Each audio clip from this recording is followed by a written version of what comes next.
সত্য ও অসত্যের মাঝে লুকিয়ে থাকা গল্পের অদৃশ্য মায়াজাল। আজকে গল্প পাঠিয়েছে সুজয়। সুজয় বলছে, হ্যালো দাদা, আমি সুজয়। অনেকদিন ধরেই তোমার গল্পগুলো শুনি। সত্যি বলতে কি, এগুলো শুধু গল্প নয়, মনে হয় যেন আমি নিজের চোখে সবটা ঘটতে দেখছি। তোমার কথার ভঙ্গি, সেই ভয়ের পরিবেশ তৈরি করার ক্ষমতা, সবকিছু মিলে যেন আমায় টেনে নিয়ে যায় অন্য এক জগতে। ধন্যবাদ সুজয়, এত ভালোবাসা আর মনের থেকে বলা কথার জন্য। গল্পের মায়াজাল তোমাদের মতো শ্রোতাদের ভালোবাসাতেই বেঁচে আছে। এই মায়াজালকে যদি এমনভাবেই ভালোবেসে যাও, তবে আমি প্রতিশ্রুতি দিচ্ছি, আরও ভয়াল, আরও অজানা, আরও রহস্যময় গল্প নিয়ে আমি তোমাদের সামনে হাজির হব। নমস্কার, আমি সঞ্জয়। স্বাগত জানাই আপনাদের গল্পের মায়াজালের একদম নতুন এক এপিসোডে, যেখানে রয়েছে অন্ধকার, অজানা আর এক শীতল হাড় কাঁপানো ভয়। আজকের গল্প নববধূর ভূত। এই ঘটনাটা আমার বাবার। সাল তখন 1994। তখনই বাবার বিয়ে হয়েছে। আচ্ছা দাদা, আগে আমার বাবার সম্পর্কে একটু বলি। বাবা ছিলেন আগাগোড়া থেকে ঝাঁপিয়ে পড়ার মতো মানুষ। কারো কোনো বিপদ হলে রাত 2টো হোক বা 3টে, তিনি ছুটে যেতেন। পুরো গ্রামেই সেটা জানা ছিল। তো বিয়ের 2 দিন পরে বাবা শুনতে পেলেন পাশের গ্রামে এক ছেলেকে সাপে কামড়েছে। রাত তখন প্রায় 2:40 খবর শুনেই বাবা যাওয়ার জন্য তৈরি হলেন। কিন্তু মা, মানে আমার দিদা আর দাদু, অনেক বারণ করলেন। দেখো, তোর নতুন বিয়ে হয়েছে, শরীরের থেকে এখনো হলুদের গন্ধ যায়নি। এই সময় নদী নালা শ্মশান পার হয়ে যাওয়া ঠিক নয়, যাস না। কিন্তু বাবা কারো কথা শুনলেন না।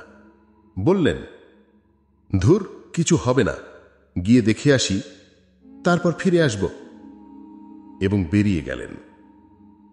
মা রাতে ঘুমোতে পারলেন না। ভোর 4টের দিকে বাবা ফিরে এলেন।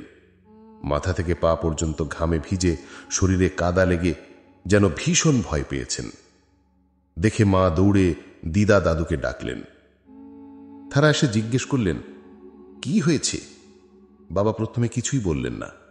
অনেকক্ষণ চুপ করে থাকার পর ধীরে ধীরে বলতে শুরু করলেন, আজ আমি হয়তো বেঁচে ফিরলাম না।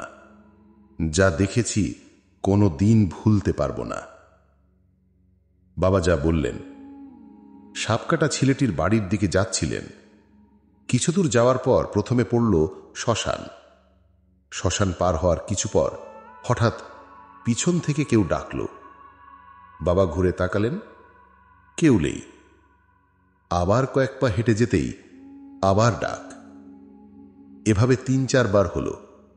তারপর সামনে একটি বাঁশ ঝাড় পড়ল।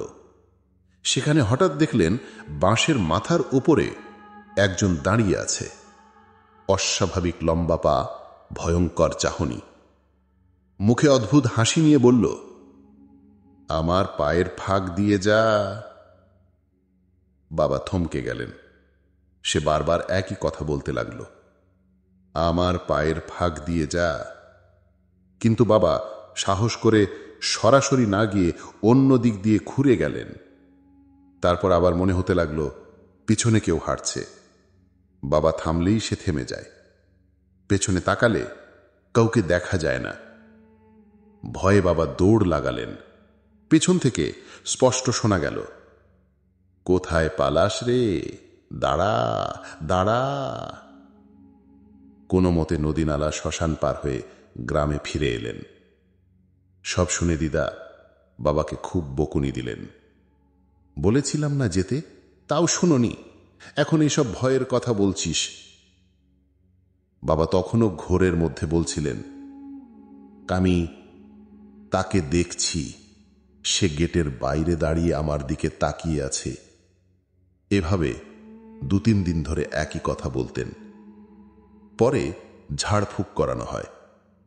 তখনই জানা গেল যে শ্মশান দিয়ে বাবা যাচ্ছিলেন, সেখানে এক নববধূ ভূতের বাস ছিল।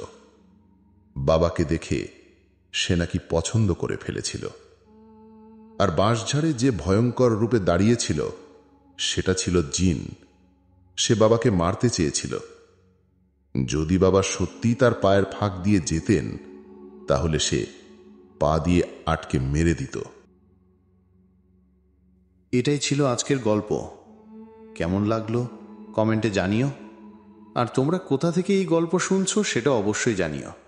আর একটা কথা, তোমরা সবাই গল্প তো শুনছো, কিন্তু সাবস্ক্রাইব করছো না। সাবস্ক্রাইবটা করে রাখো যাতে আরও এমন ভয়ের গল্প মিস না হয়ে যায়।